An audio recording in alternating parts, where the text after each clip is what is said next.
माननीय मंत्री तथा ये डिब्रुगढ़ लोकसभा समष्टिर माननीय सांसद रामेश्वर तेली डांगरिया और एगराकी विश्वरे अत्यंत सम्मानित व्यक्ति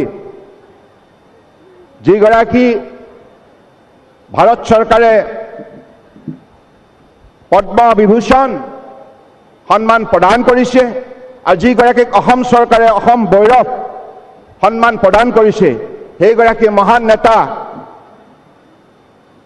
आमार समाज सेवार क्षेत्र रतन टाटा डांगरिया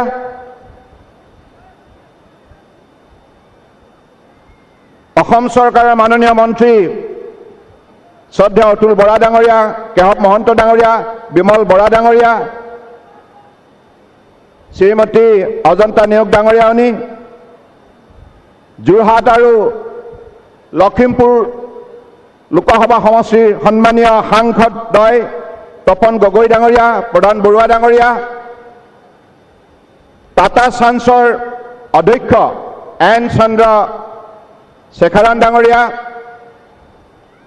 ट्रेन इंटरनेशनल अध्यक्ष नोएल टाटा डांगरिया माननीय विधायक प्रशांत फुकन डांगरिया तेरस गोवाला डांगरिया तरंग गगৈ डांगरिया चक्रधर गगৈ डांगरिया विनोद हाजरिका डांगरिया पुनाकन बरुआ डांगरिया और विभिन्न जिलात এই মুহূৰ্তত आमार এই কাৰ্যসূচীৰ সৈতে ভাৰ্চুৱেলি কানেক্ট হৈ থকা परम श्रद्धार मंत्रीসকল সাংসদসকল विधायकসকল और सम्मानीय राइज और आज महास्थान उपस्थित थका परम श्रद्धा राइज और सांबादिक बंधुসকল जय जयते आज शुभक्षणत समवेत हुआ आपनालोक सकलोरे प्रति मैं मोर आंतरिक रंगाली बिहु और अসমীয়া नवबर्षर उलग जनाइछु और सकलोके श्रद्धा जनाइछु।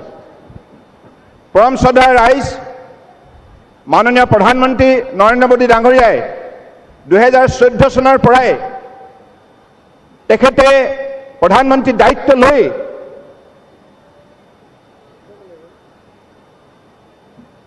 भारतवर्षर कन्याकुमारी पर काश्मीरলৈকে अरुणाचल प्रदेशर पर गुजरातলৈকে विभिन्न राज्यत केंद्रीय शासित अंचल बसबास करा प्रतिটো प्रांतर लोকক आस्था और विश्वासत लई भारतवर्षলৈ এটা আমূল परिवर्तन सम्भव कर तुलिছে। तेखेतर बलिष्ठ नेतृत्वत आज भारतवर्षर विश्वर बुकुत अन्यतम शक्तिशाली राष्ट्र हिसाबे आज स्वीकृति बुटलिবলৈ सक्षम হৈছে। एगराकी महान नेताय उत्तर पूर्वांचलक हृदयत स्थान दिছে। परम आदरणीय नरेंद्र मोदी जी पहले असम और नॉर्थ ईस्ट की जनताओं को ऐसा लगता था कांग्रेस का कार्यकाल में दिल्ली बहुत दूर है, हमारे लिए वहां पहुंचना संभव नहीं है, क्योंकि कांग्रेस ने 7 साल ऐसे ही व्यवहार किया था सारे नॉर्थ ईस्ट की भाइयों बहनों के साथ। लेकिन आपने जब से सत्ता संभाला 2014 से, तब से आपने नॉर्थ ईस्ट की जनता को अपने दिल में भक्ति भावनाओं से जगा दिया और इसलिए आज नॉर्थ ईस्ट देश के अंदर जाग उठा है। आपने नॉर्थ ईस्ट को इतना बड़ा इज्जत दिया, देश और विदेश की धरती पे जब भी आप उद्बोधन करते थे आपने कहा ये देश का कोई मामूली इलाका नहीं, ये देश का अस्तल अस्मी है, देश के विकास के इंजन बन सकता है।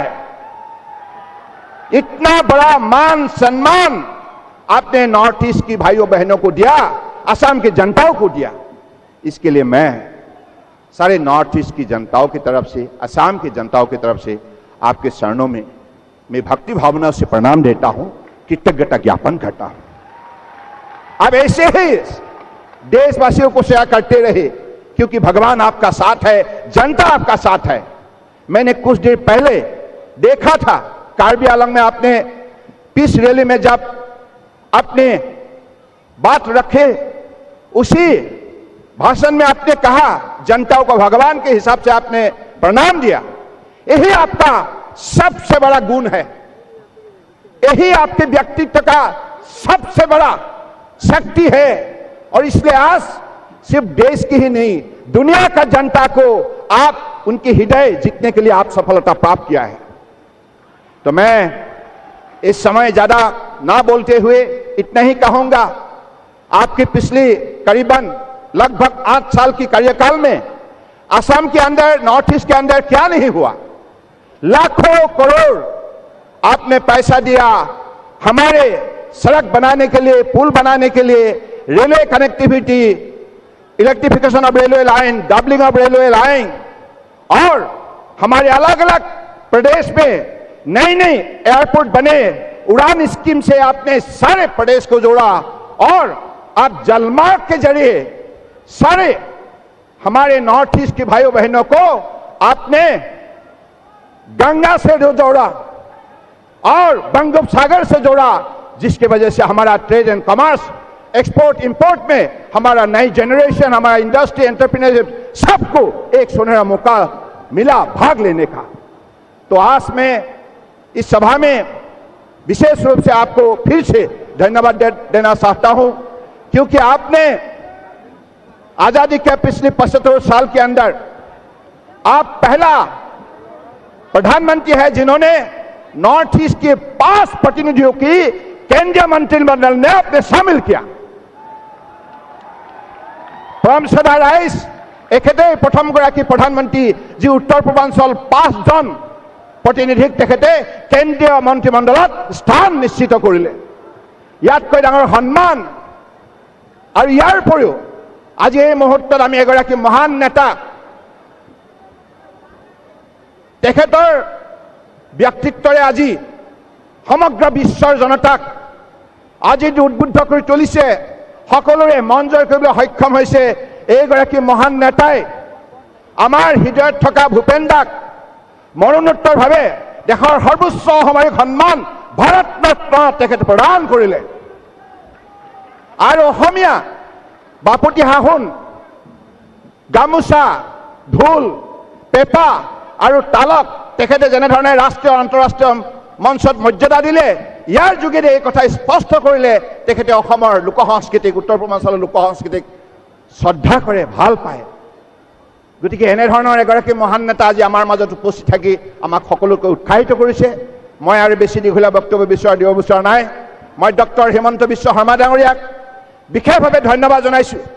আপুনি নিৰন্তৰভাৱে অসম তথা উত্তৰ পূৰ্বাঞ্চলৰ আটাইতকৈ ডাঙৰ সমস্যা হিচাপে আমাৰ সন্মুখত দেখা দিয়া কেঞ্চাৰ বেমাৰ, এই বেমাৰ নিৰাময়ৰ বাবে, চিকিৎসাৰ বাবে অসম তথা উত্তৰ পূৰ্বাঞ্চলৰ মানুহে দিল্লী, বম্বে, চেন্নাইলৈ যাব লগা হয়। ইয়াত কোনো ধৰণৰ চিকিৎসা ব্যৱস্থা নাছিল। কিন্তু 2018 চনতে আৰম্ভ হোৱা এই যাত্ৰাক আজি আপুনি আপোনাৰ কাৰ্যকালত আপোনাৰ দক্ষতাৰে আপোনাৰ সতীৰ্থ মন্ত্ৰী, সাংসদ, বিধায়ক আৰু জনসাধাৰণক লগত লৈ আপুনি 7খন কেঞ্চাৰ হস্পিটেল নিৰ্মাণ কৰিবলৈ সক্ষম হ'ল। ইয়াৰ কাৰণে আপুনি অভিনন্দনৰ পাত্ৰ। আৰু 7খন আজি নতুন কেঞ্চাৰ হস্পিটেল আধাৰশিলা স্থাপন হ'ল। আজি অসমলৈ মাননীয় প্ৰধানমন্ত্ৰী নৰেন্দ্ৰ মোদী ডাঙৰীয়াৰ বলিষ্ঠ নেতৃত্বত, উত্তৰ পূৰ্বাঞ্চলৰ বলিষ্ঠ তেখেতৰ নেতৃত্বত শান্তি ঘূৰি আহিল। আৰু মাননীয় প্ৰধানমন্ত্ৰী ডাঙৰীয়াই সদায় কয়, শান্তি, ঐক্য, সম্প্ৰীতি আৰু প্ৰগতি। তেখেতে সেইবাবে এটি স্বৰ্গদেউ চাওলুং চুকাফাৰ যি নীতি তাহানি কালতে আৰম্ভ হৈছিল। আজি মাননীয় প্ৰধানমন্ত্ৰী নৰেন্দ্ৰ মোদী ডাঙৰীয়াই একবিংশ শতিকাত ভাৰতবৰ্ষৰ প্ৰতিটো প্ৰান্তৰ প্ৰতিগৰাকী জনগণক আন্তৰিকতা, আস্থাৰ বিশ্বাসত লৈ নতুন ভাৰত, শক্তিশালী ভাৰত, আত্মনিৰ্ভৰ ভাৰত নিৰ্মাণ কৰাৰ বাবে সবকা সাথ, সবকা বিকাশ, সবকা বিশ্বাস আৰু সবকি প্ৰয়াস, এই নীতিৰে আজি তেখেতে সমগ্ৰ ৰাষ্ট্ৰৰ উন্নয়নৰ ক্ষেত্ৰত এটা উল্লেখযোগ্য ভূমিকা পালন কৰিছে। গতিকে এই নীতিৰ দ্বাৰা আজি অসমৰ বুকুতো কাম হৈছে। বৰাক, ব্ৰহ্মপুত্ৰ, পাহাৰ, ভৈয়াম সকলো জাতি জনগোষ্ঠীক ঐক্যবদ্ধভাৱে লগত লৈ ডক্টৰ হিমন্ত বিশ্ব শৰ্মা ডাঙৰীয়াই নতুন অসম গঢ়াৰ যি দৃঢ় পদক্ষেপ লৈছে তাৰ বাবে তেখেতে ধন্যবাদৰ পাত্ৰ। গতিকে মই এইখিনি কথাকে কৈ আজি পুনৰবাৰ পৰম শ্ৰদ্ধা ৰাইজ, আপোনালোকে বহু কষ্ট স্বীকাৰ কৰি এই বিহুৰ বতৰত আপোনালোকে আহি আমাৰ আটাইতকৈ মৰমৰ পৃথিৱীৰ সৰ্বাধিক জনপ্ৰিয় নেতা দেশৰ প্ৰধানমন্ত্ৰী নৰেন্দ্ৰ মোদী ডাঙৰীয়াক যি শ্ৰদ্ধা নিবেদন কৰিলে তাৰ বাবে এই মহাস্থানত উপস্থিত থকা